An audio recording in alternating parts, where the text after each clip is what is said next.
Okay, guys, so another way that we can use trig ratios is to help us find a missing side length. So today we're going to look at a few word problems and use those ratios to help us answer the question.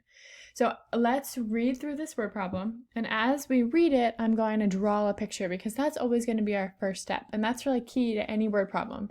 Think back to SATs or anything, we always want to draw a picture when they're giving us a ton of information.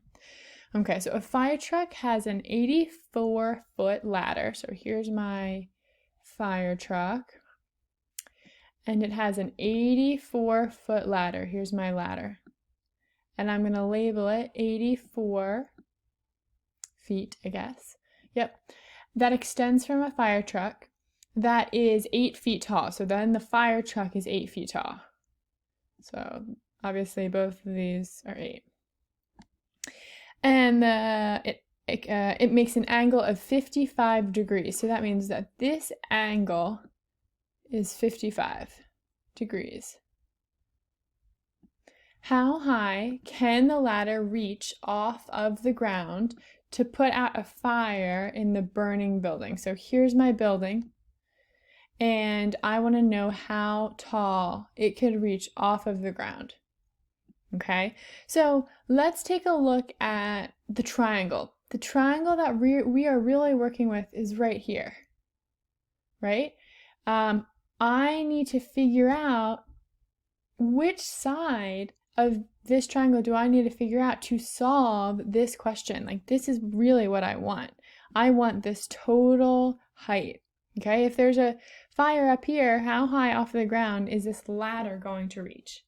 So my next step is I need to make a chart, okay? I need to organize a chart of things that I know and things that I need. So let's look at our picture, our triangle again, and label some information.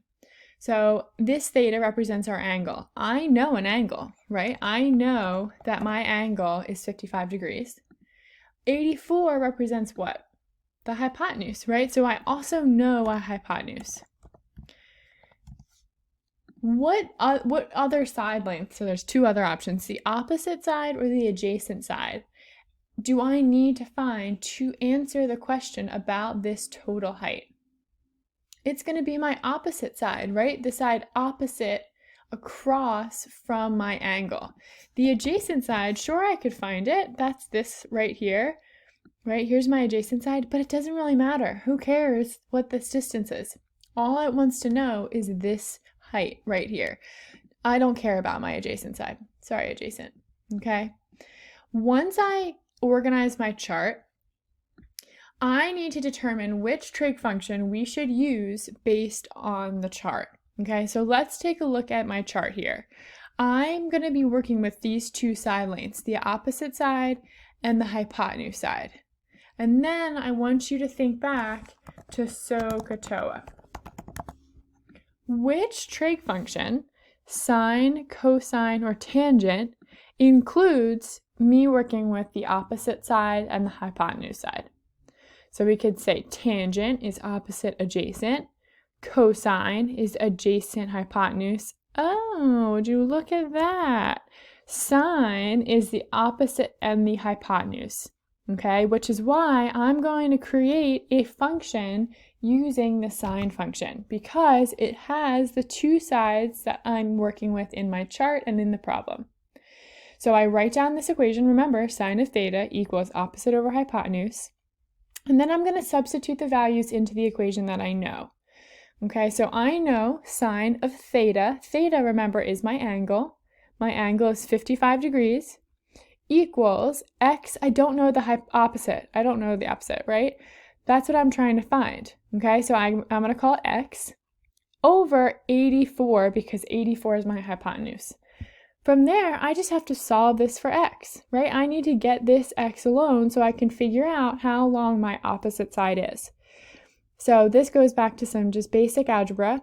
How do I get rid of this fraction? I'm going to multiply both sides by 84. Okay, so I'm going to write both sides on the 80 times 84. And then what that's going to look like is 84 sine of 55 equals x, right? That 84 is gone. And I can actually plug this right into a calculator. Okay, we're going to look at Desmos because maybe if you don't have a calculator, and we're going to make sure, it's really important that we make sure we're in degree mode. So what I mean by that is before I type something in here, if we go to this tool over here, we're going to make sure at the very bottom it's in degree mode. Why I say that? Well, we don't even know what a radian is just yet, but our angle, remember they gave it to us in degrees, 55 degrees. So that's why we want to make sure degrees is highlighted. Then I'll just type in 84 times sine, and you could just type in sine of 55.